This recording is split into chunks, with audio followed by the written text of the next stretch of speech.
Assalamualaikum. Hi Malina. Here are today's news updates.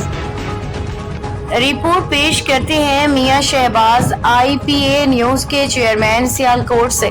Sindh budget 2026 اور 27 کراچی کے لیے 100 ارب روپے سے زائد مختص نئے فلائی اوورز BRT منصوبوں اور ڈبل ڈیکر بسوں کا اعلان۔ کراچی کی ترقی صوبائی حکومت کے اولین ترجیحات میں شامل ہے۔ وزیر اعلیٰ سندھ سعید مراد علی شاہ نے مالی سال 2026 اور 27 کے بجٹ میں کراچی کے لیے 100 ارب 19 کروڑ روپے سے زائد مختص کرنے کا اعلان کرتے ہوئے شہر میں ٹرانسپورٹ، پانی، نکاسی، آبی انفراسٹرکچر اور شہری سہولتوں کے معتد نئے صوبوں کا اعلان کیا۔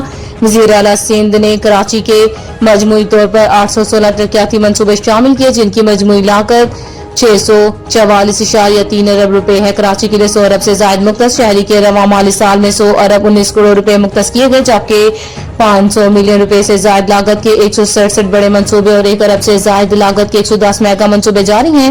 مراد علی شاہ نے کہا کہ director Karachi sewerage plan S3 پر 32 ارب روپے سے زائد لاگت سے کام جاری ہے، جبکہ منصوبے کے تسلسل کے لیے 1 ارب روپے مختص کیے گئے ہیں۔ لیاری ٹرانسفارمیشن پیکج کے لیے 4.37 ارب روپے، جبکہ کراچی کی مختلف ترقیاتی اسکیموں سمیت 822 منصوبوں کے لیے 108.1 ارب روپے مختص کیے گئے ہیں۔